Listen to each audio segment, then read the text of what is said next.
Hello, my name's Jim, and I love Leicester. Can I just call for a quick show of hands? How many people here are based in Leicester? Wow.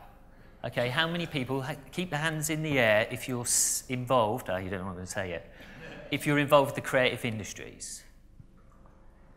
Okay, probably about 60%, which is good, because I believe we're approaching a point of creative critical mass here in Leicester, mass even if you're from Leicester, a point where things can start to change. With the wealth of skills, support and spaces we have here in Leicester, can the creative industry start to realise a measurable impact on GDP to rival other sectors, and in doing so attract the levels of government funding they do too? Great opportunities exist here in Leicester, especially in the cultural quarter. And I wonder, has there been another period in history where such a dizzyingly diverse range of potentially high-growth businesses exist in such close proximity to each other? A few metres down the road, you've got Maker's Yard, and in there you have hackathons. In the room next door, you've hosiers. If the hosier needs to create a new type of fastener, they just need to borrow a 3D printer from next door. This type of knowledge transfer is what's really exciting at the moment. The ease and speed at which sole traders and micro businesses can realise a minimal viable product is, well, astonishing.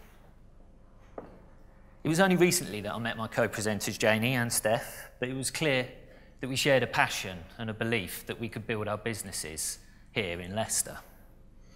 Janie spoke about the opportunities for reshoring in the textile industry, while Steph had already tapped into a wealth of onshore UK creative talent. Meeting Janie and Steph got me thinking, what if the creative sector started to think more like manufacturers? If more of the 3,200 plus creative sector businesses here in Leicestershire started to develop their own products, could there be another industrial revolution? We can productise our concepts, embrace rapid prototyping techniques, and learn how and when to take risks based on consumer data, the same consumer data that global high street brands use. And we don't have to do it alone.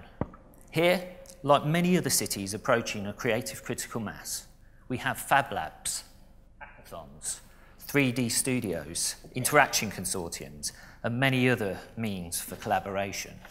So, we must ask, is the creative sector content with simply being the catalyst or conduit for other sectors to add to our country's economic growth? Or can we successfully vertically integrate and productise our own ideas, exploring new methods and approaches to manufacturing? And if we can, what ingredients do we, as entrepreneurs, need to do this? Well, I'll tell you. We need support. Here in Leicester, our networks are strong, and in my experience, you never have to look too far to find an answer. Local government have done a good job in drawing down funding and investing in infrastructure, but they need to continue to do so. Our universities need to be more outward-looking, less protective of their IP, and consider new models for collaborating with SMEs. We need spaces. Leicester is changing. It's an exciting time to live in the city. We've now got a tourism offer to further enrich our cultural mix. People want to live here, and we've got the spaces to help them to. LCB Depot, Maker's Yard, Phoenix, the Dock, Apex, and there's the private sector provision too, all that are starting to respond to the demand. And we need skills. Leicester has the largest cluster of creative industries outside of London, providing a rich creative talent pool to draw from. You don't have to travel more than a few metres down the road, I've said it again, just a few metres, to see the legacy of the last industrial revolution. Former sock and shoe factories that now house thousands of graduates here in the cultural quarter. We owe these graduates, many of whom trained in our local universities, the chance and opportunity to be part of this creative critical mass, to stay and to thrive in this city, which seems like a good point to introduce my first co-presenter and graduate of De Montfort University, Steph. Thank you. 5 years ago, I graduated from university like many other graduates. I struggled to get my handmade products off the ground and recognised by retailers and members of the public. And when I say struggled, I mean, I don't know who thinks graduates have thousands of pounds worth of money to put into trade shows that last 3 days to get a foot in the doorway, to stock their products in shops. So that's why I came up with the concept of Watch This Space. Watch This Space is a social enterprise business that I started up 3 years ago. I support hundreds of independent artists and designers from across Leicester and throughout England. I provide a platform for them to showcase and sell their work from so that members of the public can come and experience new talent and what we've got to offer in Leicester. As a social enterprise, I trade to tackle the problems within the community and the problems that creatives face when starting new business enterprises. 3 years ago, I started by taking over one of the empty shops in the city centre. Like many empty shops in the city, they're not very good, they're not really nice to look at, so yeah. I basically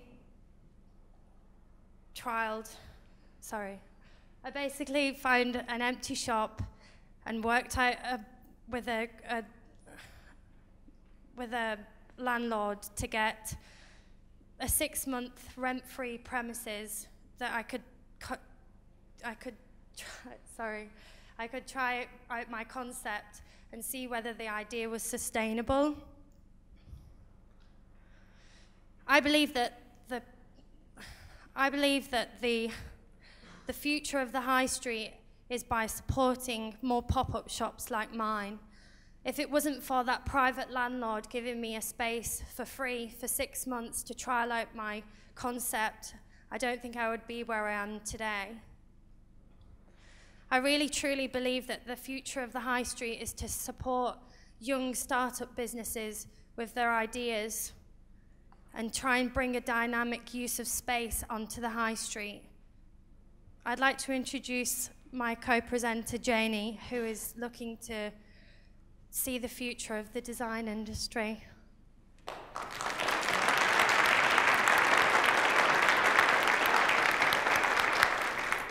Okay, thank you. Take a look at yesterday, textiles. You know, we heard about this earlier from Sarah. And textiles was old, it was dirty, it was high volume business, it was labour intensive. And if you look to the left of this picture, you'll see a factory which is actually the Black & Drivers hosiery factory based at Sileby. And employees that worked at that factory are reported to talk about working long days, 12-hour days, 5 days a week, and actually going in on a Saturday to do machine cleaning duties.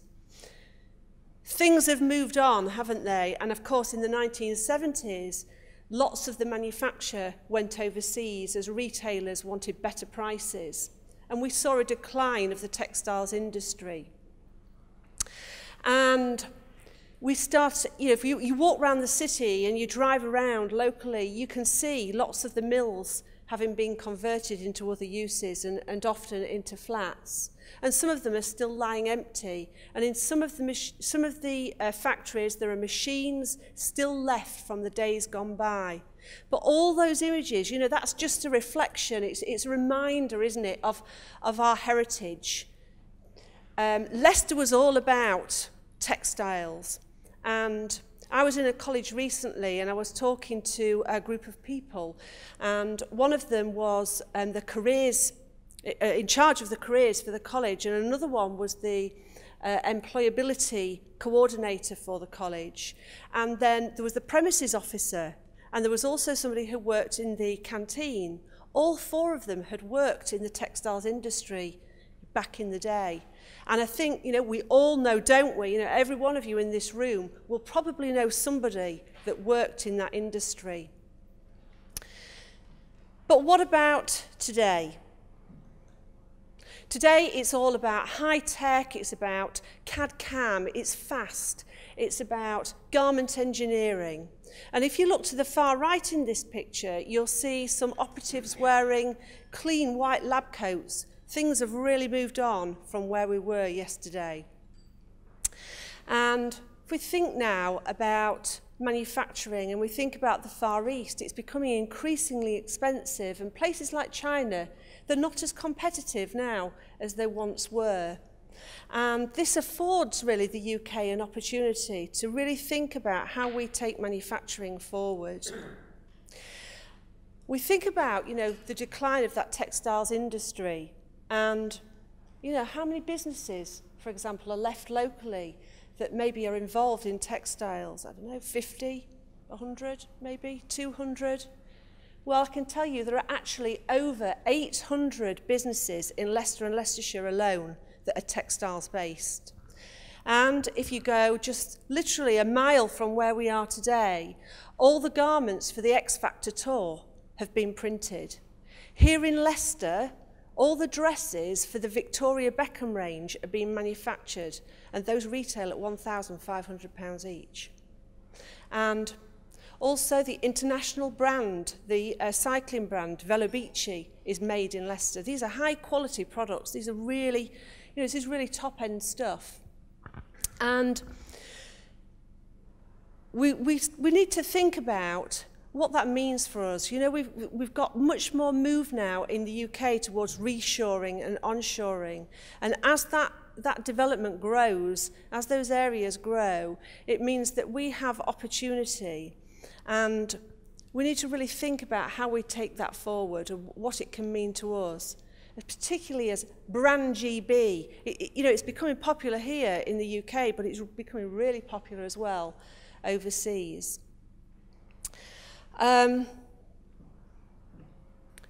We need to think about what this all means for us for tomorrow.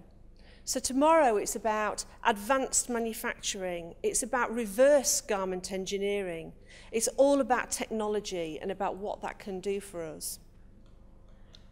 And the Leicester Textiles Trust is a charitable organisation which I've set up to really address some of the issues that we face. And the aims of the charity are really to start thinking about promoting this industry to young people and showing people that actually this isn't dead and buried. It hasn't gone. This is just different. Those old days are never going to come back, and they're always going to be different. But we need to think about the future and not lose any opportunity. At the moment, there are 3 of us as trustees, and we're soon to become 5, hopefully. And we have a vision. Together, what we want is we want a physical presence in the city. We want to have a centre, physical centre, where we bring together some of the old machinery that's still lying in some of these factories, redundant, and show our heritage story and show what Leicester was about. But on top of that, we want a space where we want to bring together state-of-the-art equipment. We want to give new opportunities to businesses, allow them to come to the centre to use new equipment, to experiment and produce products for our future. We also want to support young and up-and-coming designers such as Steph make their journey onto the next stage, so from being small independent into something bigger. How do they do that? Where would they go to do that? We'd like them to come to this centre. And it's not just about garments anymore.